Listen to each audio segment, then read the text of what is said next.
Oh hey, welcome to yet another edition of Hand-Laid Tracks and 3D Printed Trains with Socrates. Today we're taking a retro look back a couple years ago when I first released a 9x12 curved turnout. I'm going to re-release it again, putting it on Colts this time, and you can print it yourself. It's got the tie beds to it, wires in the back, moved it forward so now all the wires are coming off the bottom, and you can check this video out. Made it a couple years ago when there was a lot less track work successfully laid and the wall was a lot quieter and I was a lot healthier. But check it out. Get the STL on Colts. Print up your own three 9x12 curved jigs. It has all the various parts to cut the tie out. The biggest problem when you make your own hand-laid tracks is the little tiny ties. They all have to be gapped in the middle, otherwise you'll get a short across the rails. And putting that little gap in the right place, that is really, really annoying fiddly work. So I made a little jig, holds all the ties in the right place, and you can go ahead and quickly gap them. Check out the video from some years ago and get yourself jigs to make your own curved turnouts. Curved turnouts are super cool. Thanks for watching. Oh hey, welcome to another edition of Hand-Laid Tracks and 3D Printed Trains with Socrates.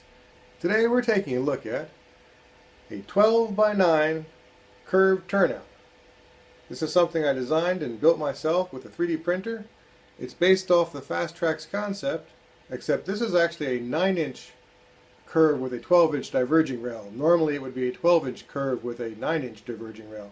And the main difference is that if you put this into a set of 9-inch curves, the main track will be consistent with the 12-inch diverging off of it. I printed up a bunch of different 3D printed items to help me do the whole process. I made some jigs that go around to hold the whole pieces in place, and also a frog cutter and a point cutter. So this cuts the frog and point rails, and it cuts both of them at the same time, the left and the right, and you put them all in there at once, and pretty much it makes the whole job of cutting the ties a whole lot easier, or cutting the rails a whole lot easier. And to make the tie cutting easier, I built a tie cutter and gapper. I already have ties in here, trying not to drop them out.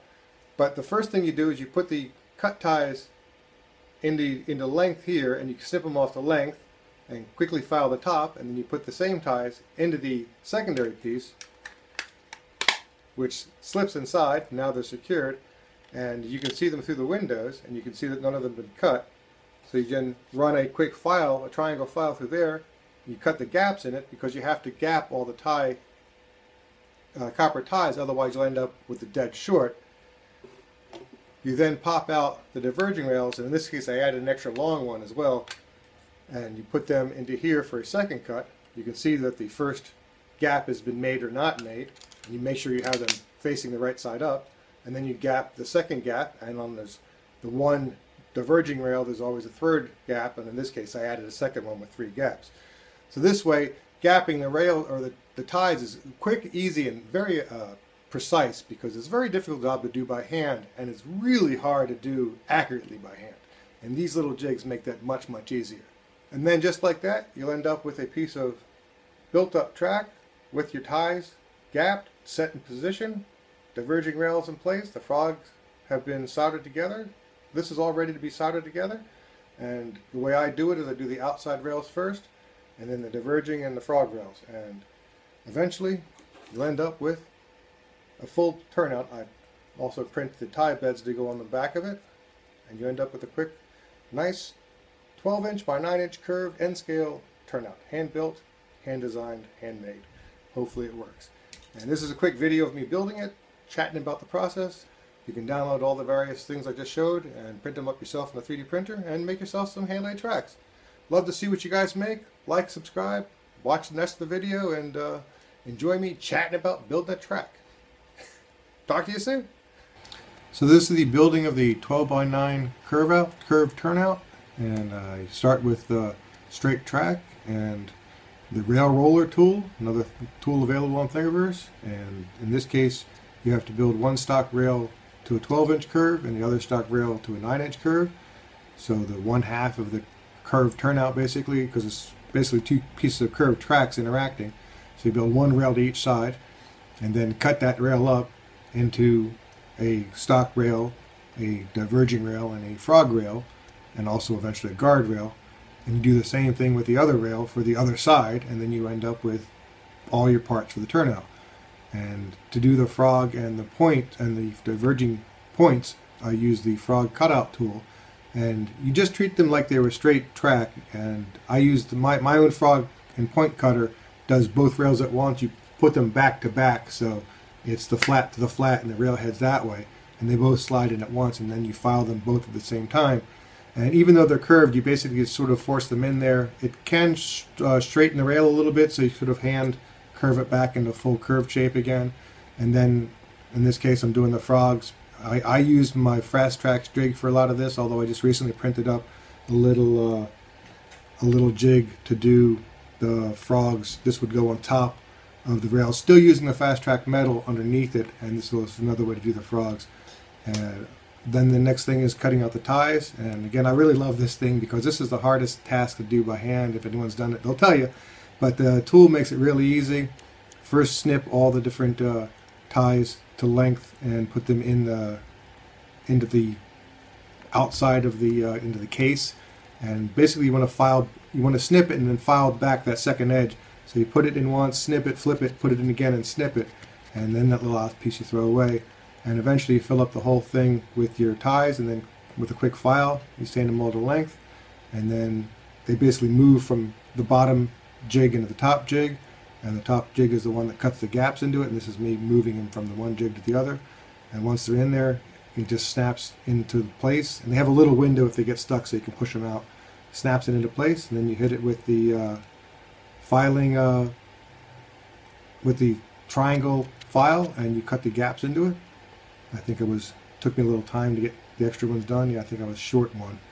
Anyway, now it's ready for gapping, and I hit it with the triangle tool, and I found on my tool only one edge works very well, so I mark it and I always use the same edge. And in this case I'm doing that second turnout, the second gap with in that one jig.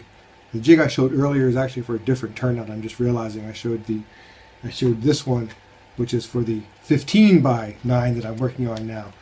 The 12 by 9 has a double system like that, which is same basic idea.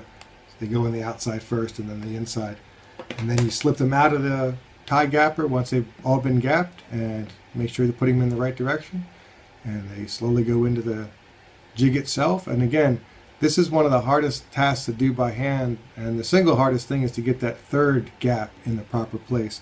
But I found that with this system, they're pretty much exactly where I want them to be. And again, when you can't quite get the ties out, there's a little window on the back to push on, and it'll let you pull the actual ties out.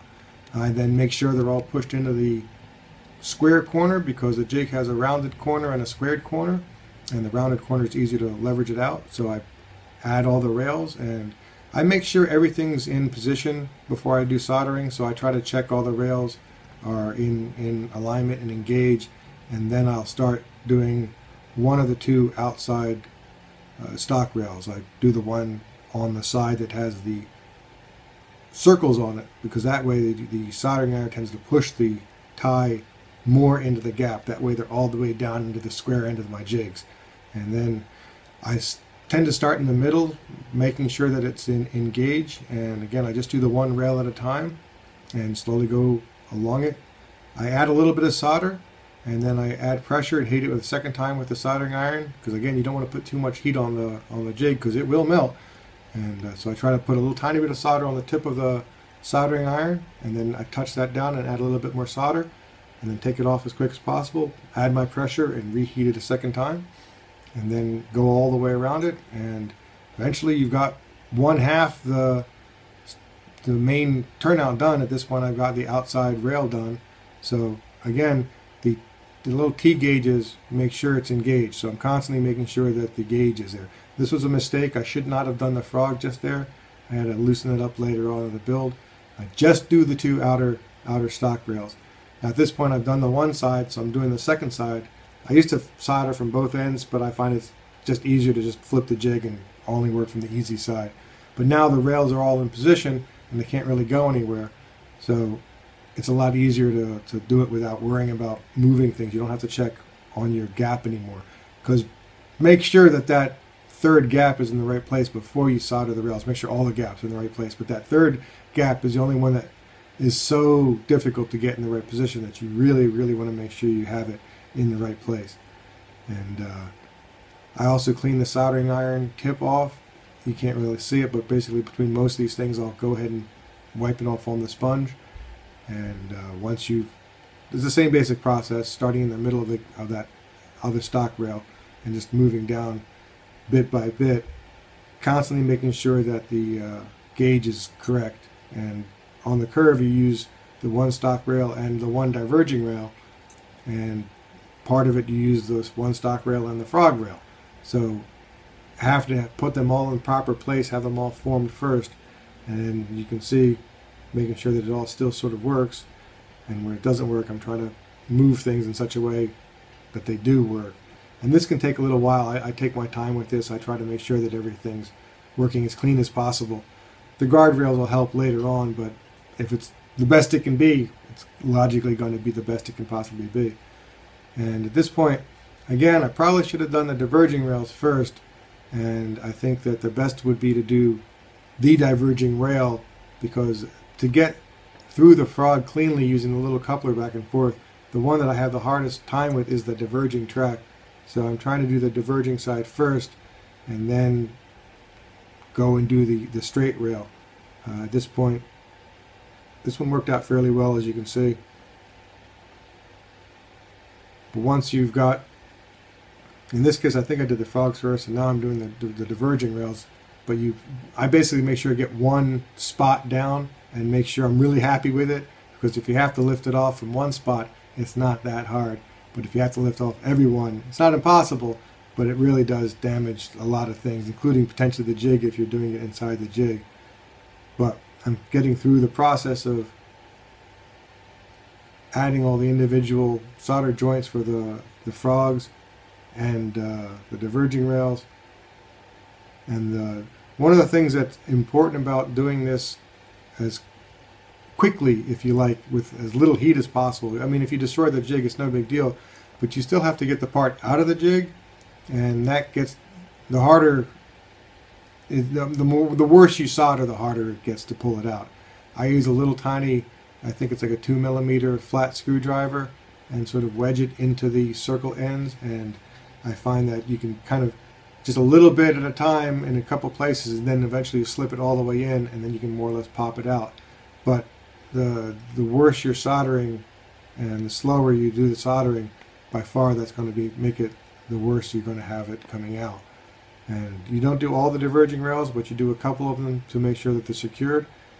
And again, just checking to make sure the thing works. Kind of hard to fix it now, but not impossible. You certainly don't have to. And at that point, you've mostly got a turnout. And the one last thing to cut out was the guardrails. Again, I used curved rails for that. I find it easiest to use the Fast Track jig to bend a little bend into it. You can actually use the end of one of these jigs, works as well, but it's easier just to use the Fast Tracks because I already have it. I also use the Fast Tracks point and fog tools as weights. I use my own cutters now, but I do still use them as weights. And once the individual guardrails have been cut and shaped, you have to put a little angle into the end of them, which is a really nice thing about making your own tracks, is that you can flare the end of the diverging rails and the end of the guardrails, and it makes a nice smooth entry point for the wheels to go through the flange. And again, now soldering these on is a bit tricky because I want to wiggle around so much, so I find putting just one piece, and again just adding a little bit of solder and then using the metal track gauge to gauge it and press it at the same time. It allows you to solder in place and hold it in place at the right spot. You know, it doesn't have to be exact, but it certainly shouldn't interfere with the wheels, because then you'll have a major problem from the whole thing. And that's the last thing that has to be soldered on, and the trucks tend to be even better with the wheels on. They didn't show me removing it. And then once you have to take it out, and you put another piece of PCB tie board in between the rail and the stock rail and diverging rail. It gives you the little gap that you need, and the piece of paper keeps you from soldering to the rail. and then you can solder the diverging rail onto the moving throw bar. And here I forgot to use the paper, but I got away with it. And you have then a moving turnout. The last thing to do is to reinforce the frog. And I also like to do it a little bit because I'm going to have to put a feeder wire goes in that same place. And so I put a little bit of solder there to get where the feeder wire is going to go after that.